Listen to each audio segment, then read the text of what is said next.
A vendor demo shows an LLM answering, "What was our Q3 revenue by region?" in plain English. No SQL, no schema. It looks like magic. Then you point it at a 4,000 table production warehouse, and accuracy collapses to 50%. So the real question isn't, can AI query your data? It's whether AI can ever be trusted to replace the system of record underneath it. Let's separate the demo from the architecture. Before we argue, let's define the claim precisely. A data warehouse does three jobs. It stores structured data durably, it enforces a schema and governance, and it executes analytical queries fast and deterministically. When people say AI will replace the warehouse, they usually mean one of three different things. Either the LLM becomes the query interface, or it becomes the storage and retrieval engine, or it becomes the entire system of record.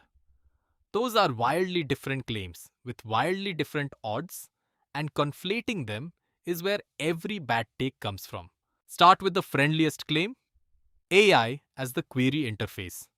The dream is text to SQL. You ask in English, the model writes the SQL.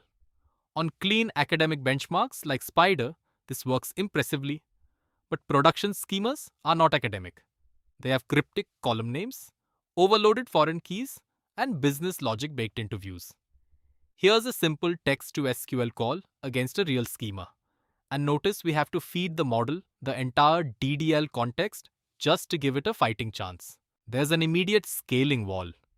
A real enterprise warehouse has thousands of tables and tens of thousands of columns. The full DDL can exceed 1,000,000 tokens, far past any context window, and ruinously expensive even when it fits. So in practice, you can't hand the model everything. You have to retrieve only the relevant tables first. That means a schema retrieval step, which means embeddings, which means you've already built half a RAG pipeline before you've answered a single question. The interface is not free. Here's that schema retrieval step in code. We embed each table's description and store it in a vector index. Then for any incoming question, we pull the top relevant tables before generating SQL. This is the unglamorous plumbing the demos hide. And notice the failure mode. If retrieval misses the one table holding the revenue ledger, the model will confidently hallucinate a join against a table that looks plausible but is wrong. Retrieval quality now caps your accuracy. The mature answer to the schema chaos is a semantic layer. Instead of letting the model touch raw tables, you define name metrics and dimensions once: revenue, region, active and join user. With the joins and filters baked in, the LLM then composes from a small curated vocabulary instead of reverse engineering your physical schema. Tools like dbt's semantic layer and cube do exactly this. Look how much smaller and safer the model's job becomes. Now the model doesn't write raw SQL at all. It emits a structured query against the metric definitions, and the semantic layer compiles deterministic correct SQL underneath. The internal accounts filter is guaranteed because it lives in the metric definition, not in a prompt the model might forget. This is the single biggest accuracy unlock in the whole space. Constrain the output space, and the model stops guessing. So on the interface claim, the honest verdict is yes, but only with guardrails. AI as a natural language front end works in production when it sits on a semantic layer, not raw tables. The warehouse is still doing the work. The AI just changed who can ask questions. That's genuinely valuable, but notice it hasn't replaced anything underneath.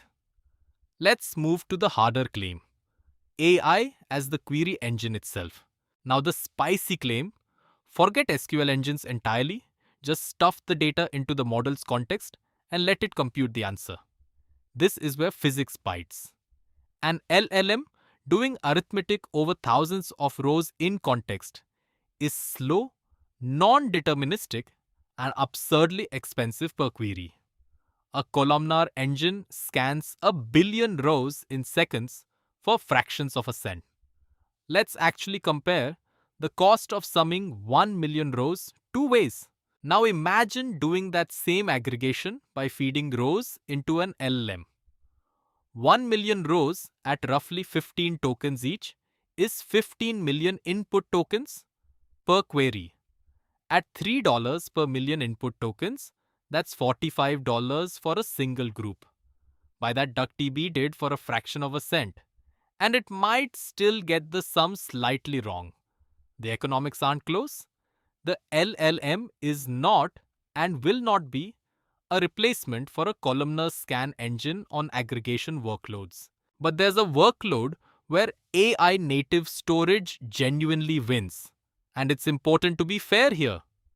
Semantic similarity, find me documents like this one, or support tickets about the same problem worded differently, is something SQL handles terribly and vector indexes handle natively.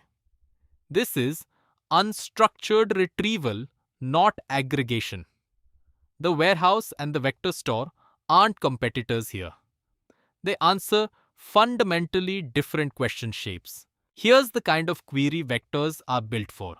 Running in PG vector right inside Postgres. We embed a query and find the nearest stored vectors by cosine distance. No data warehouse will give you this elegantly. But notice, this returns similar items, not a verified financial total. If you try to make this answer how much revenue we booked, you've used the wrong tool for the job. Here's the killer for anything regulated. A finance team needs the exact same number every single time they run the Q3 close. Auditors demand it. A warehouse query is deterministic. Same inputs, same SQL, same answer, byte for byte. An LLM, even at temperature zero, can drift across model versions and providers silently update weights. Run the same revenue question twice across a model upgrade and you may get two different numbers. For a system of record, that is disqualifying. Next axis, serving load. A BI dashboard fires hundreds of concurrent sub-second queries when the company logs in at 9 a.m. Warehouses scale this with caching and elastic compute. LLM inference is seconds per request, rate limited, and you pay per token every time. No result cache for free. Putting an LLM in the hot path of a high concurrency dashboard is an architecture that falls over by 10 in the morning. The model belongs in the cold path, generating queries, not serving them. Now governance. The thing that quietly sinks AI direct architectures. Warehouses enforce row level and column level security at the engine. A sales rep simply cannot see another region's deals. The policy runs on every query. If an LLM holds raw data in context to answer questions, who enforces that boundary? You'd have to filter per user before retrieval. Every time with no leaks. The warehouse already solved this. Here's what that policy looks like. It's declarative and it's enforced no matter who asks. Let's show a concrete failure that scares data teams. Ask a model a question about a metric that doesn't exist in your schema. And instead of refusing, it often invents a plausible looking join against a table that sounds right. The SQL runs. It returns a number. The number is wrong and nothing flagged it. Compare that to a semantic layer query, which simply errors when you reference an undefined metric. Refusing is a feature. So here's where the industry actually landed by 2026. Nobody serious is replacing the warehouse. The winning pattern is AI as orchestrator. The LLM interprets intent, plans the query against a semantic layer. The warehouse executes it deterministically, and the model only re-enters at the end to narrate or summarize the verified result. The AI never touches the raw numbers it can't be trusted to compute. It sits at both ends of a trustworthy core. Let's build the skeleton of that orchestrator with tool calling. The model is given a single tool. Run a semantic layer query, and it is forbidden from doing math itself. It plans, calls the tool, gets back trusted numbers, and only then explains them.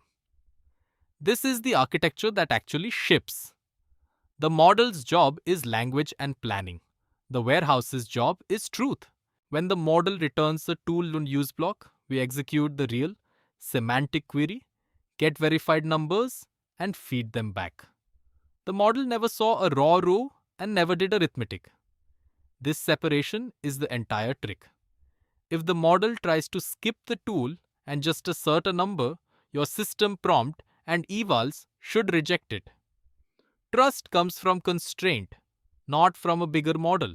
If you're going to ship any of this, you must evaluate it like a system, not a vibe. Build a golden set of question and expected result pairs, generate the query, execute it, and compare results. Not the SQL string, the actual answer. Execution accuracy is the only metric that matters. Teams that skip this ship a chatbot that's confidently wrong 40% of the time and find out from the CFO. Here's a realistic run. Raw text-to-SQL on the boss schema scores 58%, unusable for finance. Add the semantic layer and the same questions jump into the low 90s. That gap is your entire engineering ROI in one number. It also tells you exactly where to invest.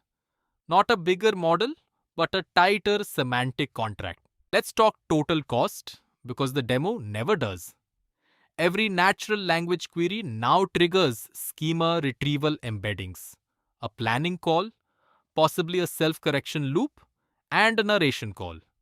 That's 3 to 4 model invocations per user question. For internal analysts asking dozens of questions a day, fine. For a customer-facing analytics product with millions of queries, the token bill can dwarf your warehouse compute. Model the per query cost before you promise this to a product team. The fix for that cost is aggressive caching on the cold path. Most analytical questions repeat. The same dashboards, the same month-end queries. Cache the generated SQL keyed by the normalized question and only invoke the model on a cache miss. Suddenly, your model spend tracks unique question volume, which is far smaller than total query volume. This is the unsexy optimization that makes AI analytics affordable. A fair objection. The modern stack isn't a classic warehouse anyway. It's a lakehouse. Open table formats like Iceberg over object storage with engines like Databricks, and Snowflake bolting AI features directly on top. And yes, those vendors now ship native text-to-SQL and AI functions. But notice what that proves.